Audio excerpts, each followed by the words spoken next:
voici aujourd'hui au Sable d'Olonne et plus exactement au niveau du quartier de la Chaume, le long du quai des Boucaniers. Passons maintenant derrière les bâtiments de l'ancienne sous-préfecture pour atteindre le site de la villa Tertrais-Chaillet où nous attend Louise Robin, historienne de l'art.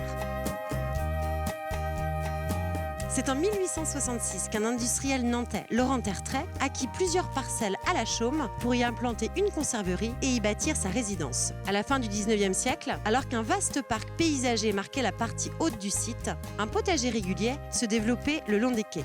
Vers 1908, Joseph Chaillet, député maire des Sables d'Olonne, transforme considérablement la physionomie de la villa en y introduisant une typologie balnéaire. Au début des années 80, la construction des bâtiments de la sous-préfecture ampute une partie du site. C'est en 2013, grâce aux actions menées par les associations, qu'un débat est lancé quant à la réhabilitation de l'ensemble du site, parc et villa. À travers cet exemple sablais, nous verrons comment une association peut sensibiliser élus et habitants à la sauvegarde et à la réhabilitation du patrimoine. Louise, bonjour. Merci de nous avoir rejoints ici à la villa Tertrais-Chaillet. Alors ici, nous sommes sur un exemple de villégiature du Second Empire. Qu'est-ce que la villégiature ? La villégiature, c'est un temps au cours du 19e siècle où les gens viennent en vacances au bord de la mer. Alors c'est tout à fait banal aujourd'hui, mais jusqu'au XVIIIe siècle, la mer était un lieu assez détesté. L'idée de la mer développait des fantasmes extrêmement anciens, de dangerosité, de mort, etc. Donc il y a un changement à 180 degrés puisqu'on découvre des vertus curatives en fait de l'air iodé et on va venir au bord de la mer en villégiature pour sa santé. C'est l'époque où il y a énormément de phtisiques et la mer a des vertus pour la guérison. Donc c'est à partir de ce moment-là, finalement, où les villas du littoral se sont créées et se sont développées par la suite. Voilà, alors en deux temps quand même, puisque évidemment les personnes qui viennent sont des personnes riches et elles descendent à l'hôtel avec les gens de maison. Et cette résidence à l'hôtel va durer quand même ici, au Sable d'Olonne, presque un siècle. Les premières constructions, c'est 1890. Enfin, 70, mais le grand développement, c'est vraiment la fin du 19e siècle. Alors justement, c'est intéressant. Ce bâtiment qu'on a derrière nous date des années 1860, c'est ça ? Voilà. Et il a été repris au tout début du XXe siècle par Joseph Chaillet. Donc, de la demeure classique, à ce moment-là, on passe à une villa balnéaire. Tout à fait. Quelles en sont les caractéristiques, justement ? Alors, quand Tertrais fait construire en 60, il fait construire en même temps ses usines à côté. Donc, on est ici dans une visée laborieuse. Et quand Chaillet, au début du XXe siècle, la rachète, il le fait effectivement pour le prestige du petit château au bord de la mer. Donc il veut copier en quelque sorte sur les magnifiques villas qui commencent à se construire le long de la baie des Sables d'Olonne. Et il voit bien que sa maison est très classique, avec un pavillon et deux avant-corps qui cantonnent. Alors, il va créer cet extraordinaire escalier ici, qui est vraiment une saillie qui dissymétrise en quelque sorte la maison, qui va donner une ampleur à l'intérieur et un luxe qui n'existait pas avant. Et il va rajouter aussi cette extension qui est dominée par une terrasse qui propose une vue sur la mer beaucoup plus vaste que ce qu'on avait avant. Puisqu'en fait, la maison, auparavant, elle regardait sur le chenal. Alors que Joseph Chaillet, justement, l'ouvre sur la mer, sur l'océan. Voilà, il l'ouvre, il multiplie les ouvertures pour qu'il y ait une relative indépendance des uns et des autres.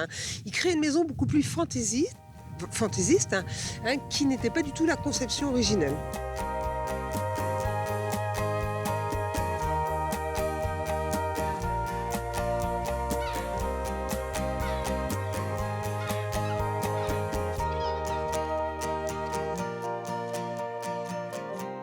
Donc on vient de comprendre un petit peu toute l'importance de ce site, justement. S'agirait-il en fait d'un site historique pour la ville des Sables, voire même pour le département ? Alors c'est un site historique à cause de son histoire, de sa situation et de sa situation au Sable d'Olonne, parce que les espaces verts en fait sont très rares au Sable. C'est un problème qui a marqué la station d'ailleurs depuis le 19e siècle. C'est une station très minérale. Donc il y a là ici plus d'1 hectare de terrain avec une vue qui est la plus belle, pratiquement, puisqu'on domine absolument tout.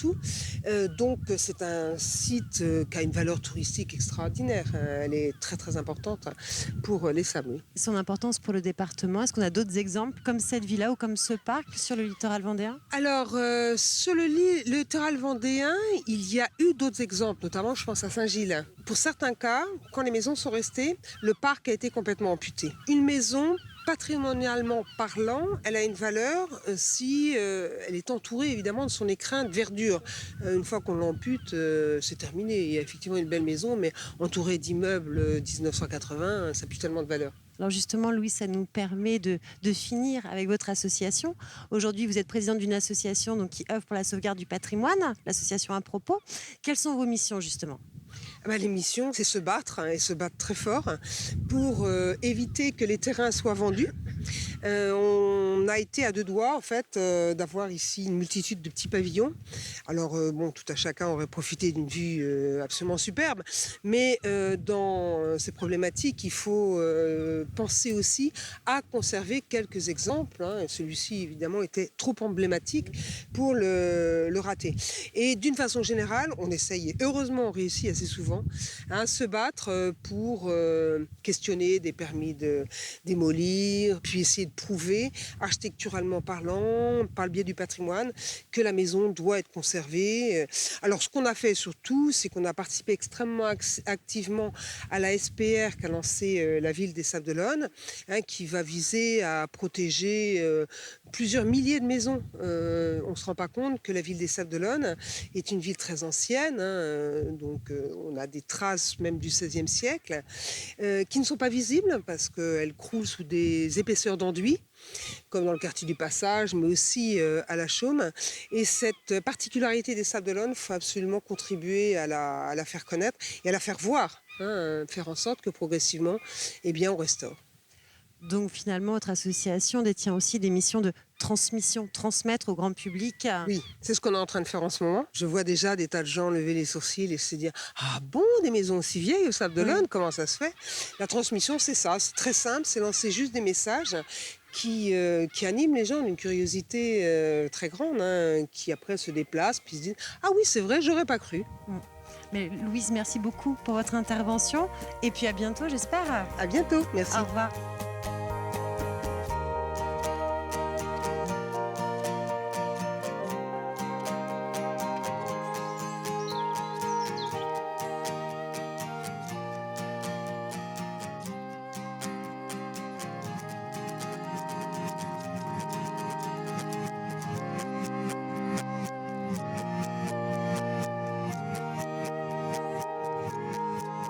La ville des Sables-d'Olonne détient ainsi l'un des rares exemples de villégiature encore conservés sur le littoral vendéen. Pour ces raisons, la municipalité vient de lancer un projet de réhabilitation pour que tout cet ensemble retrouve enfin son aspect d'origine. Ce récent ouvrage de Louise Robin dévoile tous les trésors cachés de la ville, du quartier de la Chaume à celui du Passage, du boulevard Castelnau à la rue Travaux. Tel un guide, il vous offre des balades complètement insolites. Pour ma part, je vous donne rendez-vous pour un prochain numéro de Trésors cachés.